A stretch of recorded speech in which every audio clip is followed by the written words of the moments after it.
प्रभु भक्तजनों, कार्तिक पुराण के 7वें अध्याय में नारद जी कहने लगे कि हे राजन, कार्तिक मास में व्रत करने वालों के नियमों को मैं संक्षेप में सुनाता हूँ।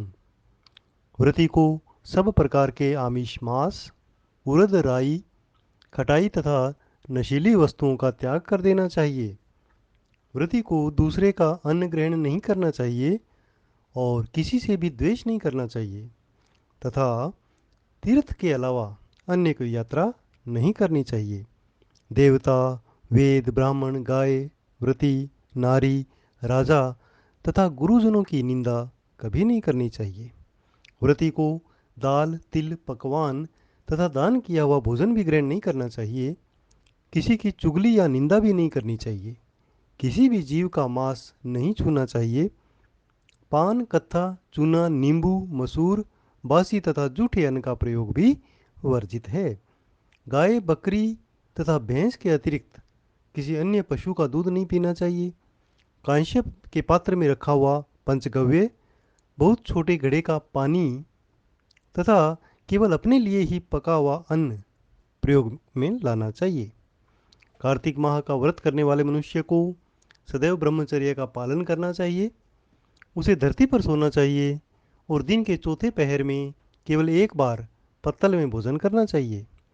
व्रती कार्तिक माह में केवल नरक चतुर्दशी, जिसे छोटी दिवाली कहा जाता है, इस दिन ही शरीर में तेल लगा सकता है।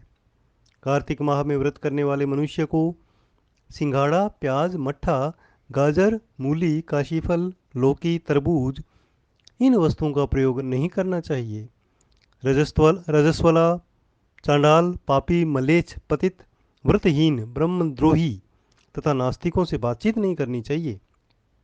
भगवान विष्णु को प्रसन्न करने के लिए अपनी शक्ति के अनुसार चांद्रायण आदि का व्रत रखना चाहिए।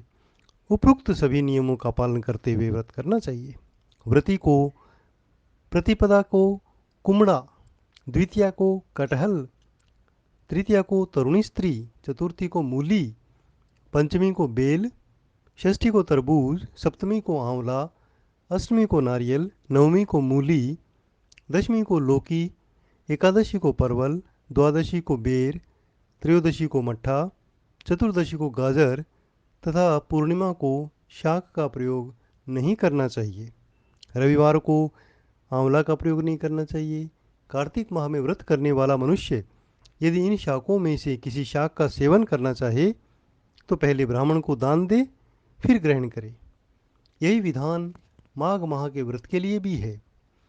देवउठनी एकादशी में पहले कही गई विधि के अनुसार नृत्य, जागरण, गायन वादन आदि करना चाहिए।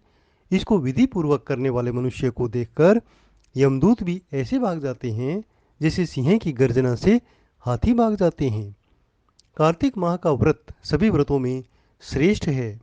इसके अतिरिक्त जितने भी व्रत और यज्ञ हैं, वह 1000 की संख्या में किए जाने पर भी इसकी तुलना नहीं कर सकते हैं, क्योंकि यज्ञ करने वाला मनुष्य सीधा वैकुंठ को जाता है। जिस प्रकार राजा की रक्षा उसके अंगरक्षक करते हैं, उसी प्रकार कार्तिक माह की व्रत करने वाले की रक्षा भगवान विष्णु की आज्ञा से इंद्रादि देवता करते हैं। व्रती मनुष्य जहाँ कहीं भी रहता है, वहीं पर उसकी पूजा होती है, उसका यश फैलता है।